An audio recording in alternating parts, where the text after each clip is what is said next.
ಸಿಂಹಾಸನವನ್ನು ಸಮರ್ಪಣೆ ಮಾಡಿದ್ವಿ. ಹಾಗೆ ದೇವರಿಗೆ ಪಾದ ತೊಳೆಯೋದಕ್ಕೆ ನೀರು ಕೊಡಬೇಕು. ಅಮ್ಮ ನೀವು ಅವರ ಕೈಗೆ ನೀರು ಹಾಕಬೇಕು. ಆ ನೀರು ಸಮೇತ ಹೂವನಲ್ಲಿ ಹಾಕಬೇಕು. ಹೇಳ್ತೀನಿ ಆಗಿಲ್ಲ. ಓಂ ದೇವದೇವ ಜಗನ್ನಾಥ ಪ್ರಣತಾತಿಹರ ಪ್ರಭೋ ಗ್ರಹಣಪಾದ್ಯಂ ಪುಷ್ಪಾಢ್ಯಂ ಪರಮಾತ್ಮ ನಮೋಸ್ತುತೆ. ಶ್ರೀ ಲಕ್ಷ್ಮೀನಾರಾಯಣ ಸ್ವಾಮಿ ನಮಃ. ಪಾದಯೋಃ ಪಾದ್ಯಂ ಸಮರ್ಪಯಾಮಿ. ಹಾಗೆ ಕೈ ತೊಳೆಯೋದಕ್ಕೆ ನೀರು ಕೊಡಬೇಕು. ಓಂ ಸತ್ಯಾನಂತ ದೇವೇಶ ಪುರಾಣ ಪುರುಷೋತ್ತಮ ಅಗ್ನಿಂ ಗ್ರಹಾಣ ಭಗವನ್ ಗಂಧ ಪುಷ್ಪಾಕ್ಷಿತೈರ್ಯುತಂ. ಶ್ರೀ ಲಕ್ಷ್ಮೀನಾರಾಯಣ ಸ್ವಾಮಿ ನಮಃ. ಹಸ್ತಯೋಃ ಅಗ್ನಿಂ ಸಮರ್ಪಯಾಮಿ. ಓಂ ಅಥ ಅಗ್ನಿಂ ಸಮರ್ಪಯಾಮಿ ಆಚಮನಿಂ ಸಮರ್ಪಯಾಮಿ. ಬಂದ ತಕ್ಷಣ ಕುಡಿಯೋದಕ್ಕೆ ನೀರು ಕೊಡ್ತೀವಲ್ಲ ನಾವು, ಹಾಗೆ ಈಗ ನೀರನ್ನು ಕೊಡಿಯಮ್ಮ. ಓಂ ಸುರಾಸುರನಾಮಥ ಕ್ಷೀರಾಬ್ಧಿಶೇನಾಚಿತ ಗ್ರಹಣ ಆಚಮನ ದೇವ ವಿಶ್ವೋಪಧರ ಪ್ರಭೋ ಶ್ರೀ ಲಕ್ಷ್ಮೀನಾರಾಯಣ ಸ್ವಾಮಿ ನಮಃ. ಮುಖೇ ಆಚಮನಿಂ ಸಮರ್ಪಯಾಮಿ. ಅಥ ಸ್ನಾನಮಹಂ ಕರಿಷ್ಯೇ. ದೇವರಿಗೆ ಸ್ನಾನವನ್ನು ಮಾಡಿಸ್ಬೇಕೀಗ.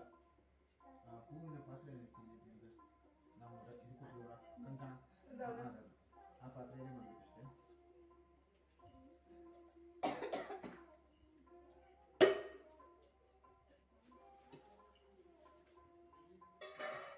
ಲಕ್ಷ್ಮೀ ವಿಗ್ರಹ ಮಾಡಿರ್ತೀವಿ. ನನಗೆ ಸಕ್ಕರೆ ಬೇಕಾಗಿತ್ತಮ್ಮ. ಸಕ್ಕರೆ ಸಿಕ್ಕಿಲ್ಲ, ಬೇರೆ ಸಿಕ್ಕಿಲ್ಲ. ಮತ್ತೆ ಗೋಡಂಬಿ